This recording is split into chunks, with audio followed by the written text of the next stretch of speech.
Oh. Okay, Daniel Shaw, who's a political scientist from the City University of New York, joins us now for more. You're very welcome to the programme. Dilma Rousseff and her supporters are calling the impeachment a coup. What or who was the driving force here, in their thinking anyway? The driving force here was the Brazilian bourgeoisie, the rich, entrenched powers of Brazil, the good old boys club personified in the presidency of Michel Temer. They've had a bone to pick with the Workers' Party and Lula and Dilma Rousseff's leadership going on over a decade now. And this is the culmination of a coup attempt. There were suggestions that the US was involved in orchestrating this. Your thoughts on that? Well, if we look at critically the history of U.S. foreign policy and how they've been involved in supporting dictatorships from Pinochet to Somoza across Latin America, when all of the FOIA requests are complete in 10, 15 years, there's no question it'll come out the role that the U.S. State Department played. They're against the leftward trend that has been going on since 1999. With Venezuela at the helm, and of course Cuba, Bolivia, Ecuador. And this is a blow, an attack, not just on the Brazilian people, but on the entire progressive current that was sweeping across Latin America. How can the impeachment be justified then? An independent investigation, after all, found that there were no grounds for doing so before this.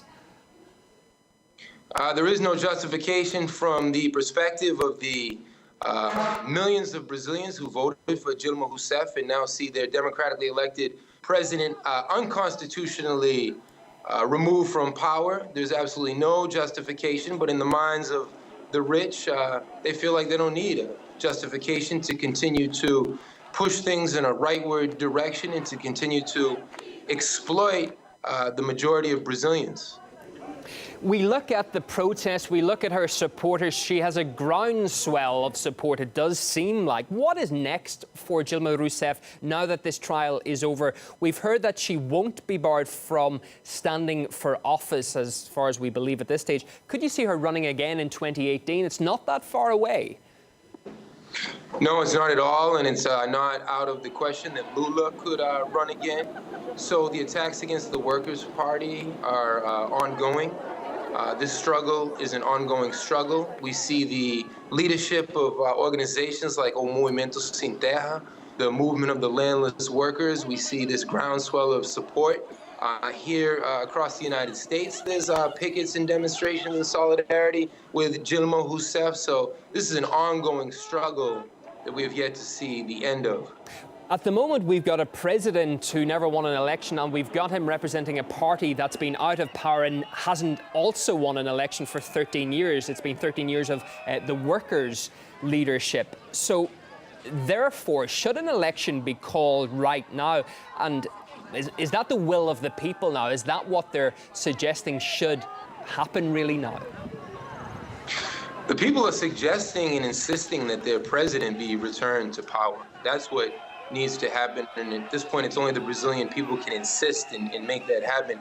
Michel Temer is so unpopular that during the entire Olympics he didn't dare to show his face in public at the Olympics because he knew that he would be booed, if not worse. But do you think that the country has the stomach for an election if there's going to be one in, what, a year and a half to 2 years' time right now?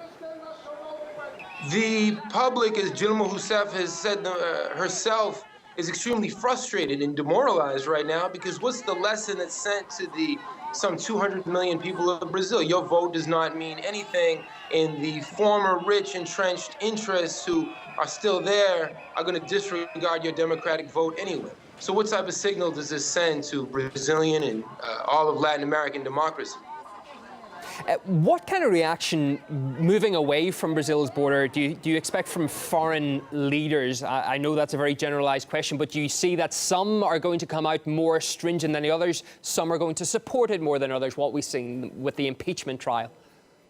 Oh, there's no question that the countries that line up with the unipolar power structure led by the United States will continue to genuflect at the altar of U.S. Global leadership or imperial leadership. And it's no question that the countries who are in the other camp, the camp of resistance, from Venezuela to Cuba to the Socialist Republic of Vietnam and other countries across the world, are going to oppose this coup because they know all too well how these coups look, how U.S. wars look, because they've suffered through them as well over the decades.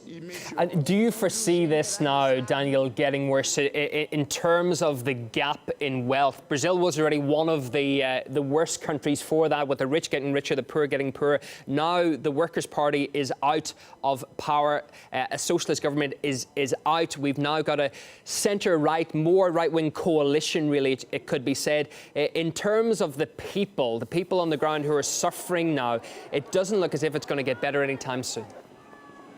Yeah, the old cliche that is the rich get richer, the poor get poorer is all too true right now in Brazil. After a decade plus of immense social gains and social programs that elevated tens of millions of Brazilian families out of poverty, that's really what this coup is against. It's the coup against social justice.